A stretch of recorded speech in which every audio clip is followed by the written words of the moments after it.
So what's the difference between being impulsive and being spontaneous?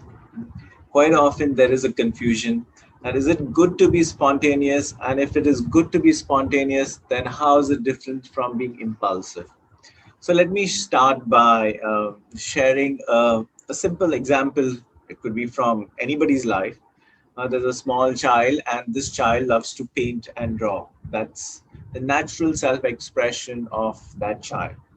But the parents of the child say that, all this painting and drawing is all very good, but this is not how you're going to earn a living. So you need to learn science and mathematics, and you need to learn all these serious subjects to be able to earn a living. And then this child, in order to please its parents, stops drawing, which comes naturally to this child, and learns all science, mathematics, forces herself to learn science and mathematics, and goes to do engineering. Now, engineering is not something that comes naturally to this child. And because this child is of course, that person is no longer a child, it's become a young adult. Now, this young adult, because this young adult is very stressed, it wants to relieve its stress. And let's assume that this young adult is a young woman, and she develops a habit of overeating. So whenever this person is stressed, she tends to overeat. She gorges on chocolates or sweets or whatever. Mm. And then she creates this constant impulse in her to want to overeat whenever she is stressed.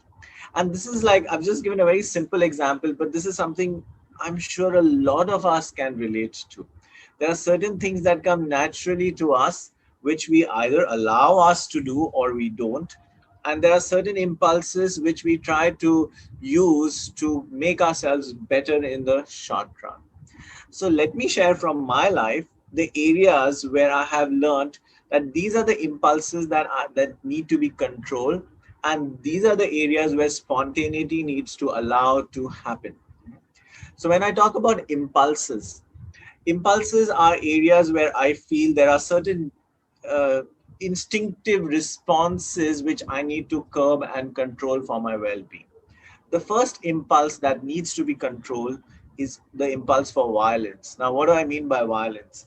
Now, of course, you and me are not really violent people, in the sense we are not going out there and hurting people, but quite often we are hurt by others, and the impulse is to go and hit them back, or hit them with our words, hit them with our judgments.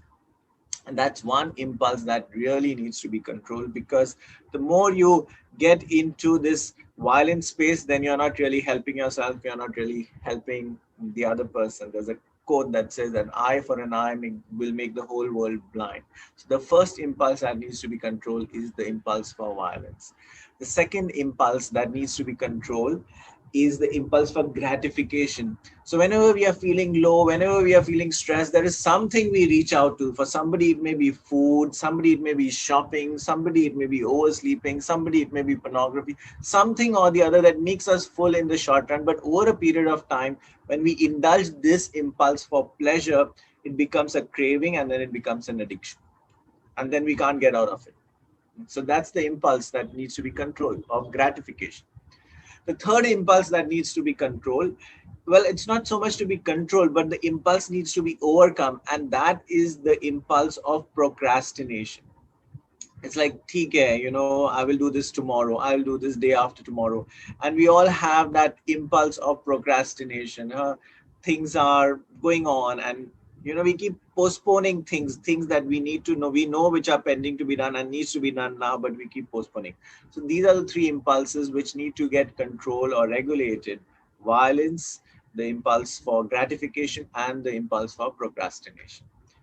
Now, coming to spontaneity, the areas where spontaneity of full free self-expression is needed. And these are the three areas which I feel, according to my experience, that you need to have full self-expression. And the first is the area where you choose as your purpose.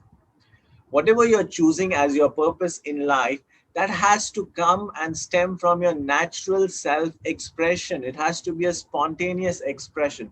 Quite often, we choose our purpose based on what's the market, how much money I will get, what's the status. We never look at what's our spontaneous expression when we are choosing our purpose. And that's why we get so depressed and we get so bored, so monotonous in life, because we are not really doing what we love doing. The second area where spontaneity is needed is creativity, and that's also linked to our purpose. Whenever you are creative, you will see you will lose a sense of time and space. You're so in the moment. So, creativity is so much important for nurturing our psyche, for giving us positive emotions, and that's the area where spontaneity is also needed. And the third area, which where spontaneity is really needed, and this area is the area of important relationships. Quite often in relationships, especially relationships that are important, maybe family members, maybe somebody who you're working close to, your partner, your children, there has to be spontaneity in relationships, which means you share your thoughts and feelings spontaneously. You don't have to curb them. The more you curb your authentic thoughts and feelings, the more toxic it becomes. So there has to be a certain degree of spontaneity in relationships that matter. So areas where spontaneity is needed is purpose, creativity, and relationships. So I'll end with a quote by none other than me, and the quote is basically that life is a balance, and the balance is between curbing our impulses, negative impulses, and giving impetus or giving rise to our natural spontaneity for our natural self expression. Namaste. Thank you.